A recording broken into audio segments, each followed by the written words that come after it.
arquitecto.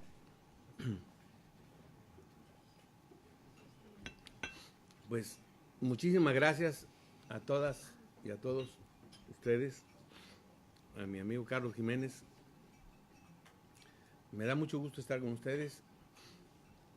Somos de una generación que aquí en Baja California, aunque yo soy un poco más grande que ustedes, pero me tocó pues verlos crecer a la mayoría de ustedes, verlos formarse.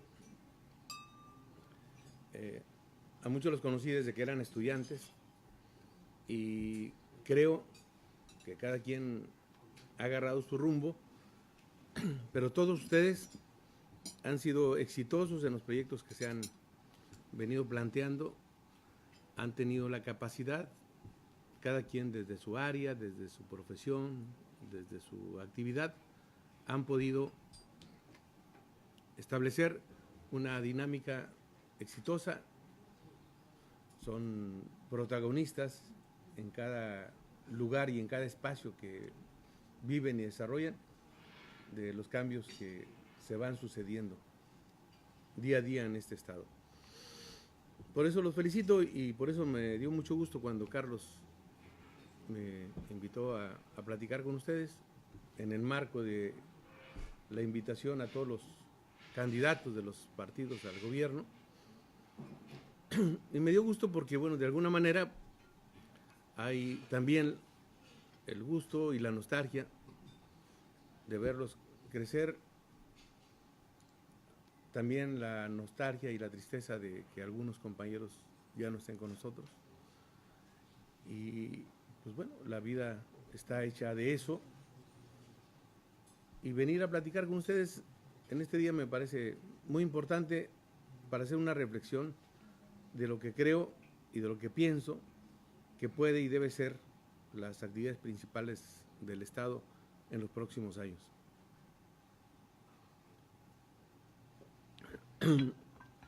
Yo he venido sosteniendo durante los últimos meses que el hecho de que en este año se cumplan 3 décadas de que el PAN está en el gobierno es un buen momento para hacer una reflexión colectiva, hacer un corte de caja que nos permita recuperar las cosas positivas que se han venido sucediendo durante los últimos años y desechar también todas aquellas prácticas nocivas que han generado incertidumbre, desasosiego y que no han permitido terminar de establecer una relación armónica entre el Estado y la sociedad.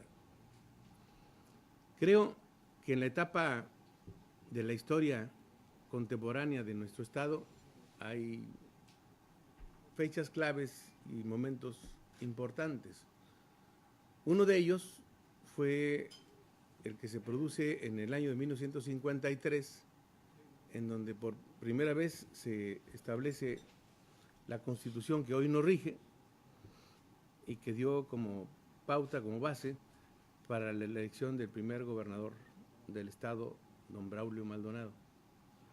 Entonces, esa etapa, yo digo, este año cumplimos 30 años de que el PAN está en el gobierno y 66 años de la aprobación de la Constitución que hoy nos rige. Entonces, yo sí creo que es cuando menos la oportunidad que tenemos para reflexionar sobre el futuro al que aspiramos. Nosotros hemos elaborado, y algunos de ustedes lo firmaron, un documento que le hemos denominado el Manifiesto por Baja California y que trata de responder a una pregunta: ¿cuál es la Baja California a la que aspiramos? Y ahí se enumeran, sin ser una plataforma política, si es un documento aspiracional que está contenido en este libro que se les repartió, que es el último documento con el que se cierra el libro y que contiene básicamente aquellos aspectos sustantivos que nosotros pensamos deben de modificarse o adecuarse o discutirse con el propósito de consolidar un proyecto común.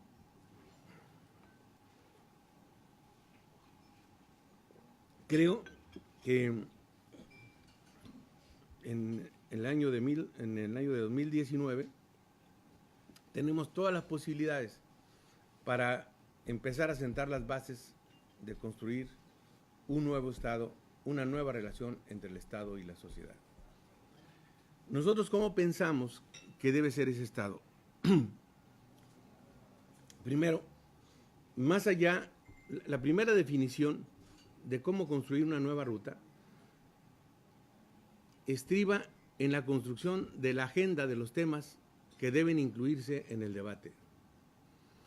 Yo no creo que la definición de un nuevo Estado la deba hacer alguien en lo personal, por muy sabio que sea, por que tenga una gran experiencia, sino debe ser la expresión del acuerdo construido colectivamente. Entonces, el primer gran paso que se debe dar es los temas, la agenda temática de los aspectos que tendremos que discutir. Nosotros creemos que este proceso de transformación, que este nuevo pacto refundacional, tiene que tener un proceso que esté dirigido por el Congreso del Estado, donde el convocante sea el Congreso del Estado y la sociedad sea la protagonista, donde la sociedad sea fundamentalmente la que determine, la que sea el escenario y la protagonista de los cambios que reclama la sociedad. Este ejercicio que nosotros estamos planteando tiene dos antecedentes. Uno de ellos es cuando en los diálogos de San Andrés, Chiapas, se planteó como una posibilidad para destrabar el conflicto, impulsar un gran diálogo nacional por la reforma democrática del Estado o por lo que se denomina la Cuarta Transformación. Después, en el 1998, a 10 años de que el gobierno del PAN estuviera en el poder aquí en Baja California, siendo un servidor diputado local, planteamos y acordamos con el gobernador del estado la necesidad de impulsar un diálogo estatal para un nuevo pacto político en Baja California. Por desgracia, el gobernador Terán murió 3 días después de que nosotros tomamos posesión como Congreso y ya no se tuvo la posibilidad de concretar esa vieja aspiración. Entonces, pero hoy, más que nunca, creo que se requiere el establecimiento de un acuerdo conjunto de todas las fuerzas políticas y sociales del Estado que nos permita construir la ruta que tenga como desenlace la construcción de un pacto de esta envergadura, que estaría a tono, creo, con la aspiración que el propio presidente de la República ha planteado en el sentido de impulsar una cuarta transformación de la República, que deberá tener su referente en Baja California con un proceso político de construcción de acuerdos, de procesamiento de diferencias y de establecimiento de bases y plataformas comunes para poder determinar el tipo de Estado al que nosotros aspiramos, donde deberán incluirse los temas del Poder Judicial, los temas del sistema de procuración de justicia, los temas de la agenda social, el equilibrio de poderes, toda la reforma del Poder Judicial, la reforma de carácter social, los aspectos de la política económica y todo el marco jurídico del Estado. ¿Qué tan profundos o radicales serán esos cambios? Eso lo determinará la propia sociedad. Creo que tenemos una gran cantidad de expertos, de profesionistas, de gente que incluso no es profesionista, pero tiene una gran cultura, como son los pueblos indígenas de nuestro estado, tanto los nativos como los migrantes, de los campesinos del Valle de Mexicali o los jornaleros de San Quintín, los estudiantes, los jóvenes, los que van a la escuela y los que no van a la escuela, las amas de casa, los empresarios, los pequeños, los medianos, los grandes. Es decir, el conjunto de actores que vivimos y convivimos en esta sociedad me parece que deben ser los protagonistas fundamentales de lo que debe ser el cambio en nuestro Estado. Entonces, por eso nosotros tenemos una opinión en cada uno de los temas. Una opinión que no es particular. Muchas veces yo tengo claro que el hombre o la mujer, cuando entiende la dimensión de sus limitaciones y sus alcances, deja de tener problemas innecesarios, porque sabemos nuestras limitaciones y sabemos que para determinados temas tenemos que escuchar la voz de los que saben. Nadie somos todólogos, nadie. Yo creo que en la medida en que uno más lee, más sabe, también más tiene idea de que es mayor la ignorancia que uno tiene. O sea, uno tiene cierta capacidad de tener conocimiento de algunos aspectos de la realidad, de la ciencia, pero cada vez que te vas metiendo, vas viendo que lo que no sabes es mucho mayor. Y por lo tanto, pues para eso, en ese sentido, yo me he estado asesorando con gente que son expertos en el manejo del agua, que son expertos en cuestiones de carácter judicial, ahora en lo electoral. Yo felicito a todos los compañeros que están alrededor mío porque han hecho un gran papel para construir los argumentos legales para enfrentar cualquier ofensiva de nuestros adversarios en ese sentido, donde el compañero Basilio, Álvaro, han estado al frente de estos trabajos. Entonces, en materia de desarrollo urbano y de conocimiento de la ciudad y de sus problemas, pues el colegio, miembros del Colegio de Arquitectos y Ingenieros, no como tales, pero sí personalidades como Ignacio Carlos Huerta y compañeros que lo acompañan, nos han permitido tener los elementos para dar el debate en esta área. En el tema de la transparencia y de los mecanismos de anticorrupción, pues los compañeros como César Villegas Campoy, en materia educativa, compañero Antonio Medina de Anda, o Luis Llorens, el ex rector de la universidad.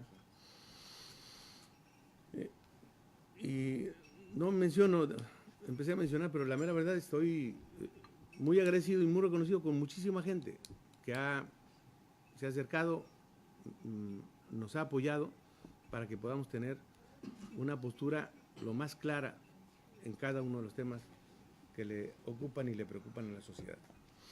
Entonces, en síntesis, la idea que nosotros planteamos es que el nuevo pacto refundacional, que Baja California requiere un nuevo pacto refundacional, forzosamente.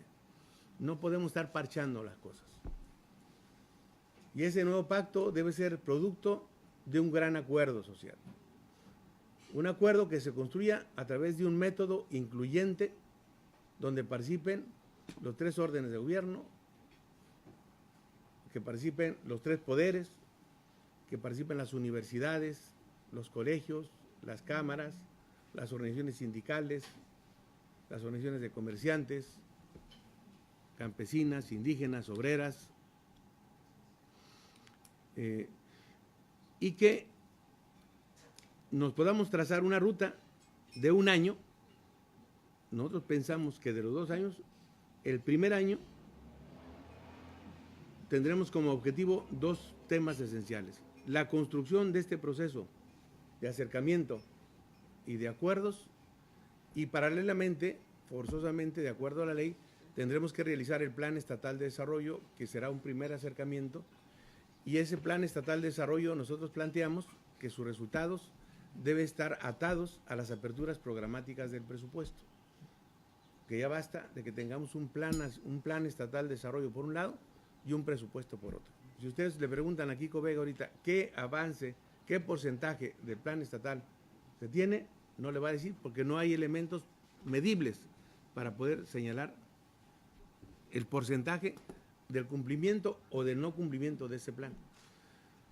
Entonces, creo que estos elementos los puedo discutir con ustedes, saben de lo que estoy hablando, y creo que es factible y que naturalmente este proceso requerirá de personas capaces, con experiencia, como ustedes, para poder articular y destrabar cada una de las temáticas que deberá contemplar el nuevo acuerdo que se tiene que construir entre el gobierno y la sociedad. Les voy a decir una cosa, más allá de que yo quede o no quede, esto es una exigencia y una necesidad de la sociedad baja californiana. Y si esto no se produce, naturalmente vamos a estar siempre en la incertidumbre. Tenemos que definir las reglas que nos permitan coexistir, convivir, para poder hacer un Estado exitoso, sobresaliente y certero.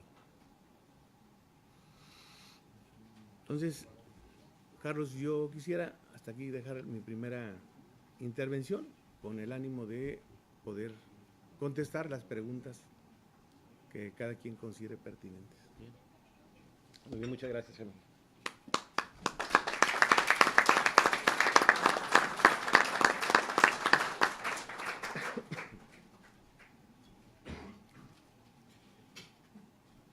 Procedemos entonces a una sesión de preguntas y respuestas.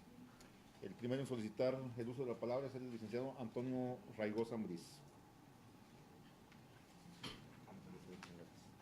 Compañeros, miembros de Unión por Tijuana, todo el mundo me conoce, a quienes les caigo bien, a quienes les caigo mal, es igual. A mí también. Son muy directos, pero muy derechos. ¿Sí? Lo que has expuesto es verídico, es cierto. Mis 62 años que llevo aquí en Baja California, porque no soy de aquí, soy de Veracruz, me han permitido ver, escuchar a distintas personas o candidatos y argumentan sus mentiras y su desconocimiento. No más quiero, sé que lo tienes agendado, litigo mucho, ¿va? Ya fui actuario, secretario, juez y agente del Ministerio Público, conozco las personas que están ahorita, la mayoría son gente recomendada del mismo PAN, ¿verdad? De sus familiares, pero están bien tontitos, ¿verdad? No saben acordar, no saben leer, y eso va en perjuicio de la sociedad. Entonces es un pleito constante del abogado, reclamarle al secretario y al juez. Ya vimos a la juez Quinto Penal, a la Chayito, Plasencia fue mi secretaria de acuerdo. No, que el secretario fue mecanógrafa, lo que hizo con los fraudes. ¿Sí? Yo lo señalo porque no tengo miedo. Que sí se tome en cuenta lo que acabas de mencionar. Gente con experiencia para que resuelvan los problemas favorables para la sociedad. Eso es todo. Muchas gracias.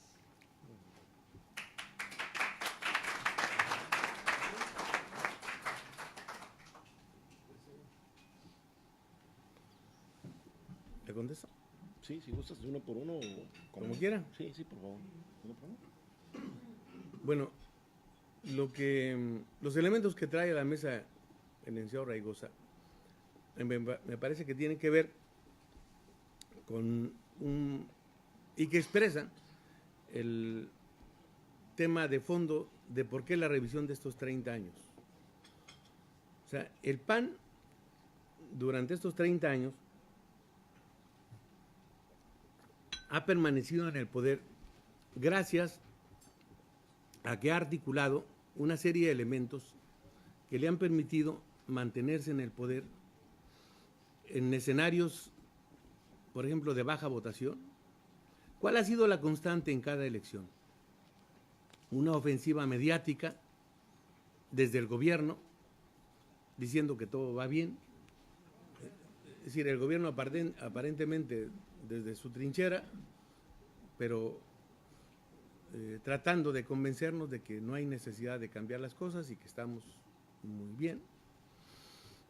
Pero hay elementos y en algún instante si hay algún problema, le echan la culpa a la federación, si es que está otro partido en el poder. Y cuando ellos tenían el poder en el gobierno federal, y como ya no le podían echar la culpa a la federación, pues entonces el culpable era el Papa o algún otro. Pero lo cierto es que nunca han asumido su responsabilidad.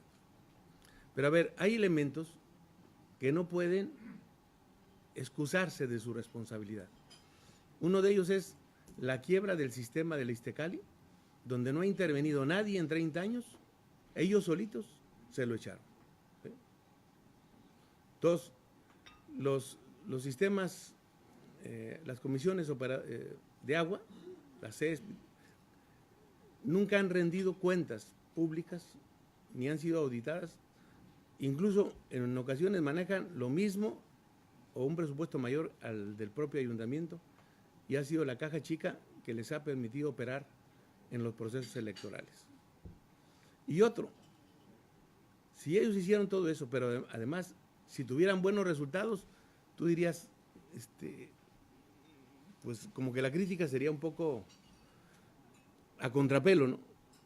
No, el año pasado, en el 2018, el estado, la ciudad más insegura del mundo fue Tijuana, con un promedio de 96 homicidios por cada 100,000 habitantes. Fue la más peligrosa del mundo. Entonces, por eso, el día de hoy, el tema de la inseguridad es un tema que lacera a todo el mundo y que la ciudadanía reclama una solución en este asunto. Y por eso yo lo he dicho, y quizá valga la pena repetirlo, pero hay cuatro temas que galopan sobre Baja California que van unidos, que es la inseguridad, la corrupción, la impunidad y la incompetencia gubernamental. ¿Dónde está el Patas y Kiko Vega? Donde haya negocio, exclusivamente. Todo lo demás les importa muy poco.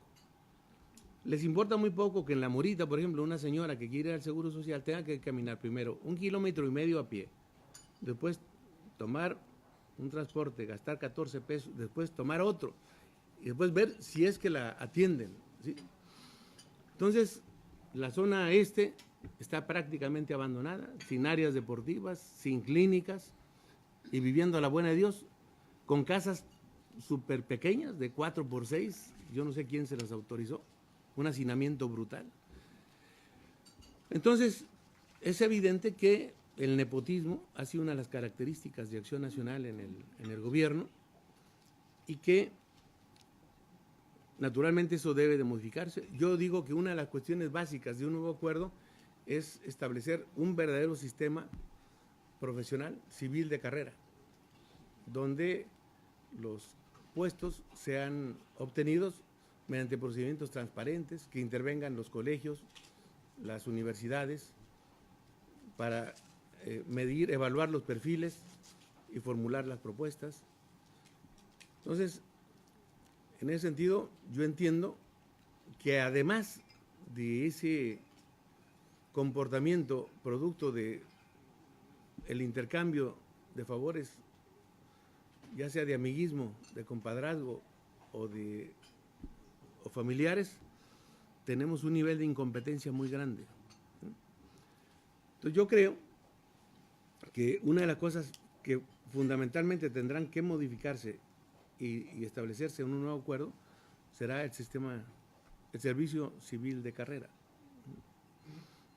que permitirá que entren los mejores, los que tengan más capacidad para poder dirigir cada área de la responsabilidad que se tenga en el gobierno. Muchas gracias. La siguiente participación es a cargo del arquitecto Ignacio Carlos Huerta.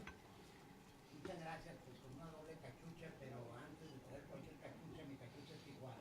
Aquí nací, aquí desarrollé, aquí crecí, seguí estudiando en UNAM, estudié en Guadalajara y regreso aquí.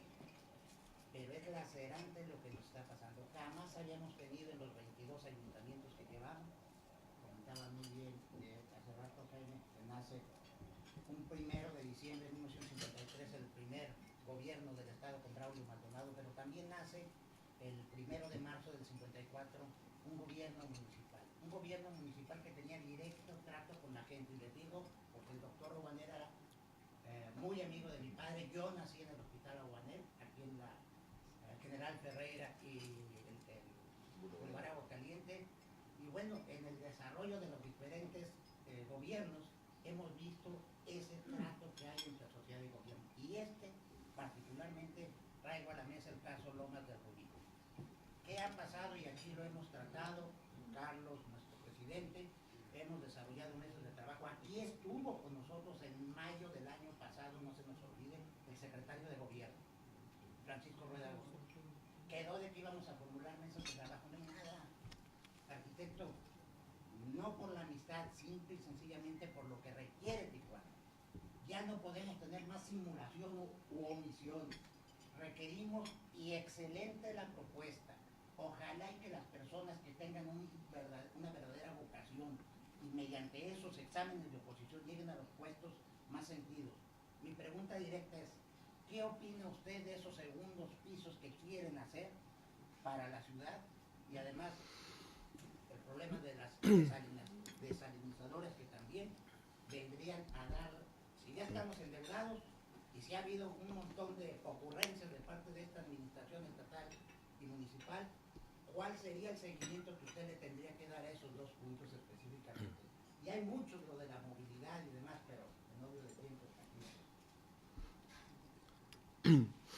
A ver, particularmente Tijuana requiere una gran inversión en materia de infraestructura urbana, indudablemente. ¿Qué es lo que ha pasado? Se han venido aquí asentando una serie de maquiladoras importantes para dar empleo, pero se han ido incorporando en distintos lugares del municipio. En el este, en la zona de Otay, en el Pacífico, en el Tecolote. Y todas esas empresas han traído empleo y generan un importante nivel de impuestos en el Estado. Sin embargo, esa instalación de esas empresas han reclamado, han demandado o han hecho que crezca la demanda de los servicios, de la infraestructura carretera, de las escuelas, y por desgracia, en la inmensa mayoría de esos lugares, lo que existe es hacinamiento y desesperanza. Yo sí creo que el próximo gobernador debe tener una exigencia muy puntual, muy firme frente al gobierno federal y establecer el reclamo de una nueva relación en materia fiscal, porque todo lo que se está generando en materia de impuestos, en materia de seguridad social, en materia de impuestos, ya sea por el IVA, por el impuesto sobre la renta, no vemos que regrese en términos proporcionales. Entonces tenemos grandes asentamientos con una enorme desesperanza. O sea, todo mi recorrido que he hecho en los últimos meses, o sea, te sientas y el alud de demandas y de reclamos es impresionante, porque no hay nada, no hay espacios deportivos, no hay la Sánchez Taboada, una colonia que se creó hace más de 40 años, o cuánto, tú sabes, por ahí, ¿no? No tiene una sola preparatoria pública, una sola preparatoria pública, ¿no? Entonces, yo sí creo, ¿cuánto generamos en materia de seguridad social? Así simplemente, ¿y cuánto se nos regresa? Eso en San Quintín, por ejemplo, no es momento que todavía no tenemos el hospital de especialidades. Y el servicio que se da es un servicio muy deficiente. Entonces, en el primer tema, yo sí creo que se requiere una revisión. Y para eso la sociedad debe acuerparse y no decir, este es un asunto del gobierno. No, lo que está pasando nos está pasando a todos.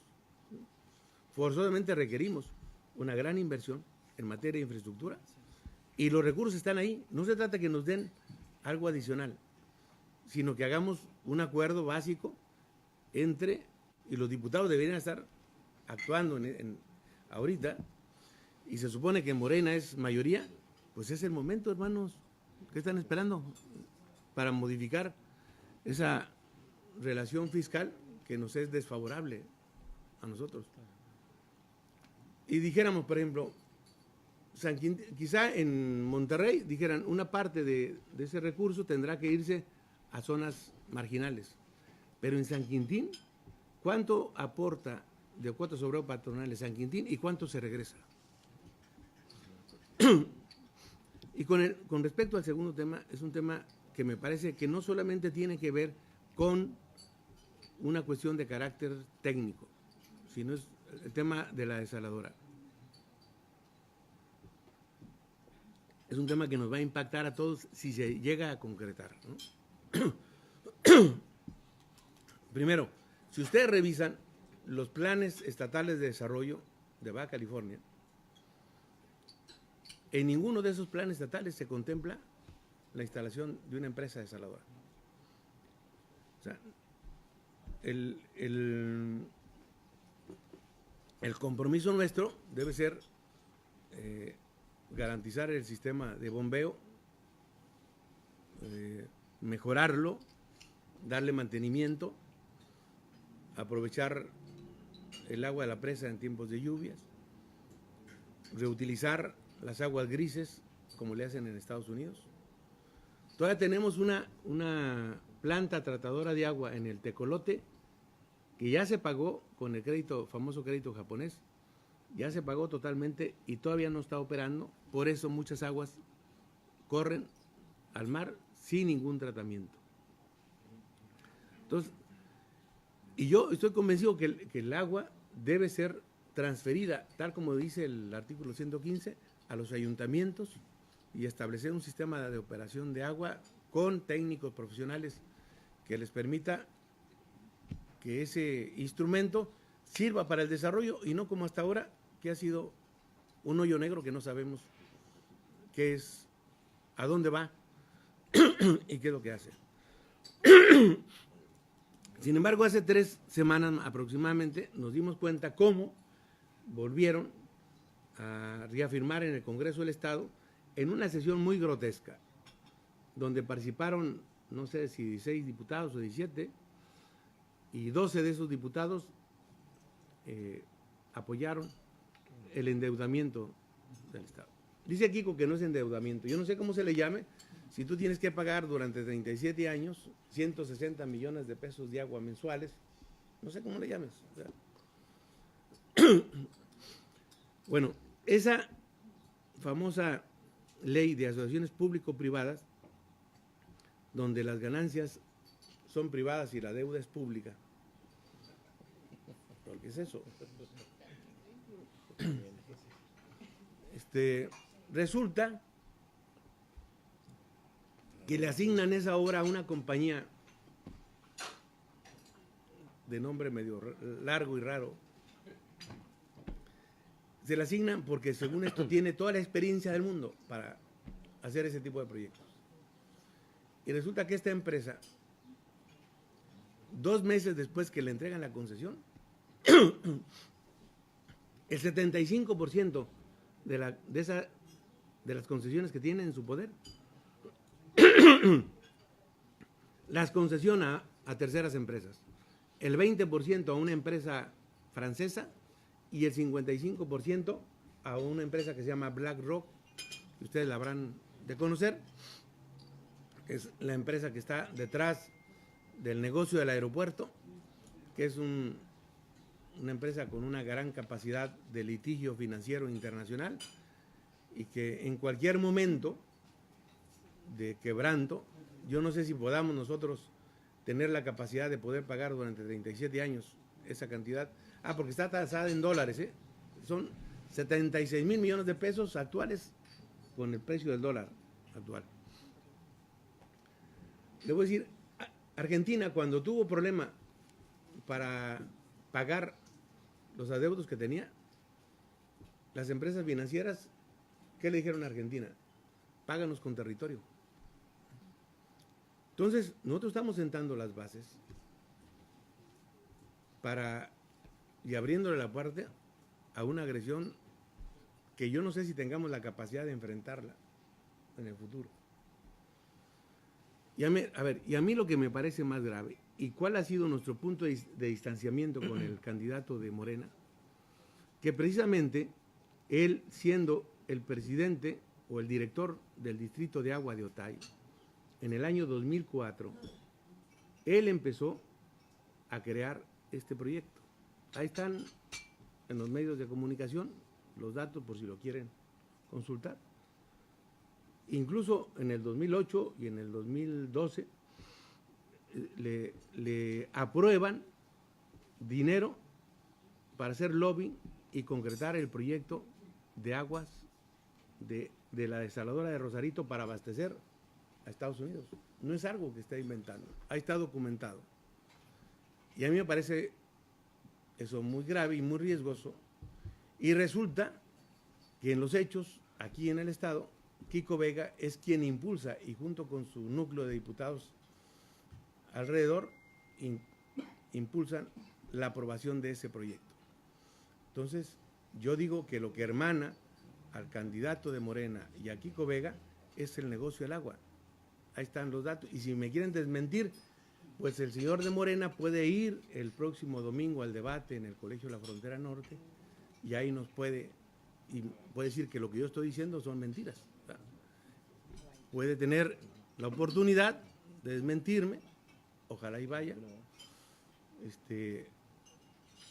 Pero lo que estoy diciendo para mí es muy grave y por lo tanto estoy planteando la creación de una comisión de la verdad integrada por juristas, por expertos, por técnicos, por medioambientalistas, que en un plazo de 4 meses hagan una investigación, investiguen a Kiko Vega y a Jaime Bonilla y a los diputados que aprobaron el endeudamiento, y de proceder judicialmente, de haber elementos para que se proceda judicialmente, el gobierno del Estado lo tendrá que hacer, porque están hipotecando nuestro futuro. Y yo digo que aquí hay una conspiración de carácter transnacional, muy bien disfrazada, camuflajeada a través de Morena, y que a final de cuentas nos va a afectar a todos. Quizá yo esté equivocado, pero es el producto de mi análisis. Ojalá y el señor Bonilla vaya el domingo y me desmienta y me convenza de lo que yo estoy diciendo es mentira, y se van a arreglar, vamos a poder aclarar paradas, ¿no? Muchas gracias. Doctor, ¿me ayudas a acercar la silla de la licenciada Clara, por favor, ahí de tu lado? Ahí cabe, licenciada, por favor. Pero no Alicia, Adelante, secretario. Precisamente, presidente, quería destacar la presencia de dos ¿Quién más? integrantes A ver, más ¿quién que se me pasa por ahí? han llegado a la sesión, la licenciada Clara Delgado y el licenciado Álvaro Montaño, Álvaro ya de este Montaño. lado. Bienvenidos los dos, gracias. Sí, está bien chiquito. Adelante, secretario. La siguiente participación es a cargo de nuestra compañera, la licenciada Rubalcaba. Tiene usted la palabra. Casi me gana el tema, arquitecto. Qué importante es que los ciudadanos estemos realmente enterados de cuáles son las propuestas formales implementar a la hora de formalizar el gobierno del Estado. La importancia de que estemos informados en foros serios, en los debates, que hasta lo que entiendo la ley electoral del Estado obliga a los candidatos a asistir. Desconozco la verdad el motivo por el cual uno de los candidatos ya se ha pronunciado en que no va a asistir. Creo que es importantísimo que a la hora de votar hagamos conciencia y no votemos con fanatismo, no por nosotros, por nuestros hijos, por lo que viene. A mí me desespera que de pronto veamos en las calles gente sin sentido, que no pareciera que no piensa, y a lo mejor me estoy yendo muy fuerte, pero ahí me desespera. El hecho de que tengamos información puntual, latente de los candidatos, me parece de suma importancia. Mire, dicen que los funcionarios, en este caso nosotros no somos funcionarios, pues somos candidatos, somos aspirantes, ¿no? No estamos para interpretar la ley, ¿no?, sino para acatarla. Entonces, no recuerdo cuál es el artículo, parece que es el 168 de la ley electoral, que hace obligatorio que los candidatos asistamos a los debates. Entonces, nosotros no tenemos que interpretar y decir, ¿saben qué? Los debates no sirven, ¿no? O sea, es una disposición jurídica que ahí está. Y bueno, a mí no me sorprende nada de este señor. Yo digo que cada día se levanta a ver qué artículo viola, ¿no? Del Código Penal. Pero es su deporte, ¿verdad? O no me digan que nosotros tenemos de tope de campaña 23 millones de pesos. Veamos, a ver, háganle la cuenta de las bardas, de los espectaculares, de los...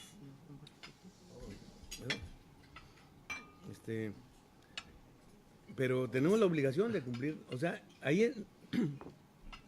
y eso se aprende por el paso por la función pública también, ¿no? O sea, no podemos interpretar. Él está interpretando, dice que los debates no sirven. Bueno, su punto de vista es muy respetable, pero hay una disposición legal que tiene obligación de cumplir. Muchas gracias.